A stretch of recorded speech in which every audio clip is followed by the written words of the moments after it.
Thiruvenkadam Velupillai Prabhakaran was the founder and leader of the Liberation Tigers of Tamil Eelam, a militant organisation that sought to create an independent Tamil state in the north and east of Sri Lanka.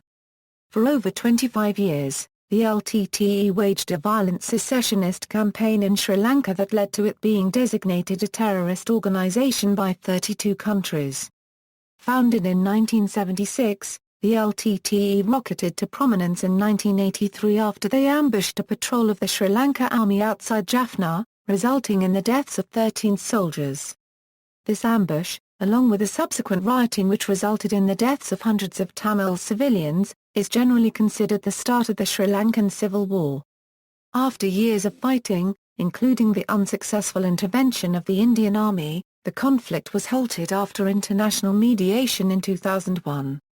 By then, the Tamil Tigers controlled large swathes of land in the north and east of the country, running virtually a mini-state with Prabhakaran serving as its unquestioned leader. Peace talks eventually broke down, and the Sri Lanka Army launched a military campaign to defeat the Tamil Tigers in 2006. Prabhakaran was killed in fighting with the army on May 18, 2009. It was alleged that his 12-year-old son was executed a short time later. His death brought an immediate end to the civil war. Early life: Velupillai Prabhakaran was born in the northern coastal town of Valvathurai on November 26, 1954, as the youngest of 4 children to Thiruvenkadam Velupillai and his wife Valappuram Parvathy. Thiruvenkadam Velupillai was the district land officer in the Ceylon government. Angered by what he saw as discrimination against Tamil people by successive Sri Lankan governments, he joined the student group TIP during the standardization debates. In 1972 Prabhakaran founded the Tamil New Tigers, which was a successor to many earlier organizations that protested against the post-colonial political direction of the country, in which the minority Sri Lankan Tamils were pitted against the majority Sinhalese people. In 1975, after becoming heavily involved in the Tamil movement, he carried out the first major political murder by a Tamil group, assassinating the mayor of Jaffna, Alfred Duraiappah, by shooting him at point-blank range when he was about to enter the Hindu temple at Punnalai. The assassination was in response to the 1974 Tamil Conference incident, for which the Tamil radicals had blamed Duraiappah, because he backed the then-ruling Sri Lanka Freedom Party. Tamil Tigers Founding of the LTTE In the early 1970s, United Front government of Siramevo Bandaranaike introduced the policy of standardization to rectify the low numbers of Sinhalese being accepted into university in Sri Lanka. A student named Satirisalan formed Tamil Manavar Perave to counter this biased move. This group comprised Tamil youth who advocated the rights of students to have fair enrollment. Inspired by the failed 1971 insurrection of Janatha Vimukthi Peramuna, it was the first Tamil insurgent group of its kind. It consisted of around 40 Tamil youth, including Ponnathurai Sivakumaran, K. Pathmanabha and Velupillai Prabhakaran, and 19-years-old youth from single-caste-oriented Valvathurai. In 1972, Prabhakaran teamed up with Chetty Thainabalasingam, Jaffna to form the Tamil New Tigers, with Thainabalasingam as its leader. After he was killed, Prabhakaran took over. At the same time, Nadaraja Thankthurai and Selvaraja Yugakhandran were also involved in discussions about an insurgency. They would later create a separate organization named Tamil Eelam Liberation Organization to campaign for the establishment of an independent Tamil Eelam. These groups, along with another prominent figure of the armed struggle, Ponnathurai Sivakumaran, were involved in several hit-and-run operations against pro-government Tamil politicians, Sri Lanka police and civil administration during the early 1970s. These attacks included throwing bombs at the residence and the car of SLFP Jaffna Mayor, Alfred Duraiappah, placing a bomb at a carnival held in the stadium of Jaffna City and nearly bank robbery. 1974 Tamil Conference incident also sparked the anger of these militant groups. Both Sivakumaran and Prabhakaran attempted to assassinate Duraiappah in revenge for the incident. Sivakumaran committed suicide on June 5, 1974 to evade capture by police. But on July 27, 1975, Prabhakaran was able to assassinate Durayappa, who was branded as a traitor by TULF and the insurgents alike. Prabhakaran himself shot and killed the mayor when he was visiting the Krishnan temple at Punalai. On May 5, 1976, the TNT was renamed the Liberation Tigers of Tamil Eelam, commonly known as the Tamil Tigers. Religion was not a major factor in his philosophy or ideology. Indeed, the ideology of the Tamil Tigers emerged from Marxist-Leninist thought, and was explicitly secular. Its leadership professed opposition to religion. Their focus was on a single-minded approach toward the attainment of an independent Tamil Eelam. Prabhakaran's first and only major press conference was held in Kilinochchai on April 10, 2002. It was reported that more than 200 journalists from the local and foreign media attended this event, and they had to go through a 10-hour security screening before the event, in which Anton Balasingham introduced the LTTE leader as the President and Prime Minister of Tamil Eelam. A number of questions were asked about LTTE's commitment towards the erstwhile peace process, and Prabhakaran and Dr. Anton Balasingham jointly answered the questions. Repeated questions of his involvement in the Rajiv Gandhi assassination were only answered in a sober note by both Balasingham and Prabhakaran. They called it a tragic incident. They requested the press not to dig into an incident that happened 10 years ago. During the interview, he stated that the right condition has not risen to give up the demand of Tamil Eelam. He further mentioned that there are three fundamentals. That is Tamil homeland, Tamil nationality and Tamil right to self-determination. These are the fundamental demands of the Tamil people. Once these demands are accepted or a political solution is put forward by recognizing these three fundamentals and our people are satisfied with the solutions, we will consider giving up the demand for Eelam. He further added that Tamil Eelam was not only the demand of the LTTE but also the demand of the Tamil people. Prabhakaran also answered a number of questions in which he reaffirmed their commitment towards peace process, quoted, "We are sincerely committed to the peace process. It is because we are sincerely committed to peace that we continued a 4-month cessation of hostilities was also firm in the prescription of the LTTE by Sri Lanka and India. We want the government of India to lift the ban on the LTTE. We will raise the issue at the appropriate time." Prabhakaran also insisted firmly that only the prescription would bring forth an amenable solution to the ongoing peace process mediated by Norway. "We have informed the government, we have told the Norwegians that the prescription is a necessary condition for the commencement of talks." Philosophy and ideology. Prabhakaran was fascinated by Napoleon and Alexander the Great. He was also highly influenced by prominent Indian nationalists Subhas Chandra Bose and Bhagat Singh, who fought the British Empire. Prabhakaran never developed a systematic philosophy, but did declare that his goal was revolutionary socialism and the creation of an egalitarian society. He joined the Tamil nationalist movement in his youth and quickly established himself as a strong-willed militant leader by founding the LTTE. His rare interviews, his annual Tamil Eelam Heroes Day speeches and the policies and actions of the LTTE can be taken as indicators of Prabhakaran's unregistered trademark's philosophy and ideology. The following are important areas when considering the philosophy and ideology of Prabhakaran. Sri Lankan Tamil nationalism. Prabhakaran's unregistered trademark's source of inspiration and direction was Sri Lankan Tamil nationalism.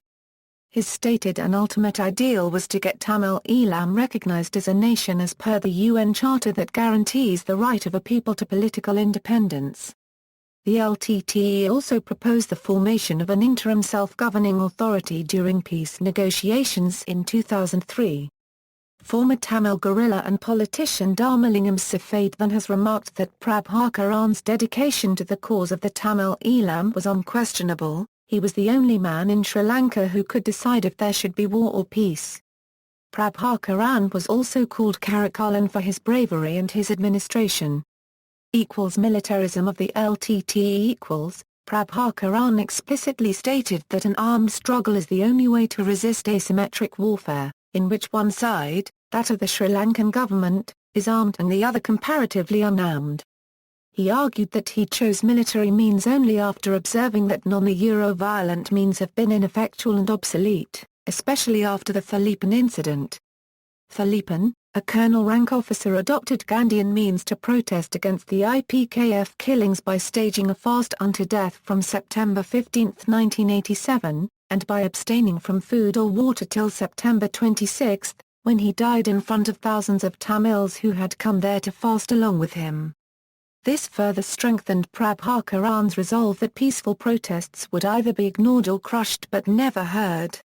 Tactically, Prabhakaran perfected the recruitment and use of suicide bomber units. His fighters usually took no prisoners and were notorious for assaults that often left every single enemy soldier dead. Interpol described him as someone who was very alert, known to use disguise and capable of handling sophisticated weaponry and explosives. Death. When the Sri Lankan military rapidly advanced in their last LTTE held territory in the final days of 2008-2009 SLA Northern Offensive, Prabhakaran and his top leadership retreated into Velamulavikal, Mullaitivu. Fierce fighting occurred between LTTE and Sri Lanka Army during these last few days. At around 3 a.m. on May 18, 2009, Prabhakaran's son Charles Anthony tried to break the defences of the army, but was unsuccessful.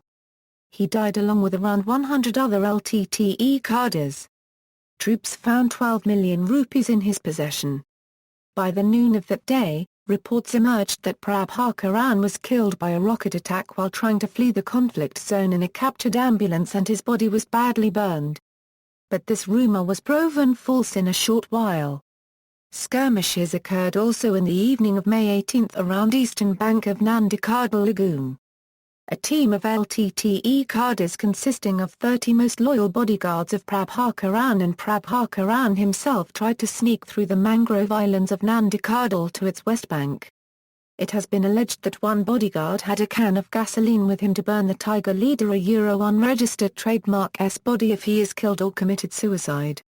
This was to prevent the enemy seizing his body. Clearing and mopping up operations were carried out by troops under Colonel G.V. Ravapriya from 3:30 p.m. to 6:30 p.m. that evening. But they did not encounter this last group of LTTE fighters that day. At 7:30 a.m. next morning, mopping up operations started again. This time, they were confronted by the fighters, led by Prabhakaran himself. Fighting went on till 9:30 am May 19, 2009. The firing stopped as all LTTE fighters died in the battle. Troops started collecting bodies again. This time, Sergeant Muthu Banda, attached to Sri Lanka Army Task Force 8, reported to its commander, Colonel G.V. Ravapriya, that a body similar to Velupillai Prabhakaran had been found. After the body, which was floating among the mangroves, was brought ashore, Colonel Ravapriya positively identified it as that of the leader of the LTTE. A dog tag marked 001, 2 pistols, a T-56 rifle with telescopic sight, a satellite phone, and a canister filled with diabetic medicine were found along with the body. At 12:15 p.m. Army Commander Sarith Fonseca officially announced Prabhakaran's death on TV. At around 1 p.m. his body was shown in Swarnavahini for the first time. Prabhakaran's identity was confirmed by Karuna Aman, his former confidant, and through DNA testing against genetic material from his son, who had been killed earlier by the Sri Lankan military. Circumstantial evidence suggested that his death was caused by massive head trauma. Several claims on his death have been made and it's alleged that his death is due to a shot at close range. There are also allegations that he was executed, a claim vehemently denied by Sri Lankan authorities. Karuna Aman claimed Prabhakaran shot himself but it was denied by Fonseca, who claimed the injury was from shrapnel, citing the lack of an exit wound. A week later, the new Tamil Tiger leader, Selvareza Pathmanathan, admitted that Prabhakaran was dead. Criminal indictments. Velupillai Prabhakaran has been wanted by Interpol and many other organizations since 1991 for terrorism, murder, organized crime and terrorism conspiracy.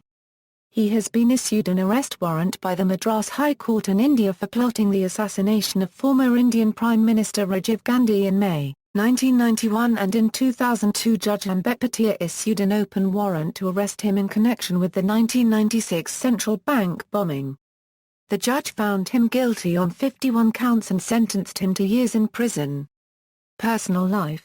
The Asian Tribune has reported that Prabhakaran was married to Mathivathani Arumbu on October 1, 1984, and she, along with their mother, their daughter and two sons, Charles Anthony and Balakhandran, were not in Sri Lanka.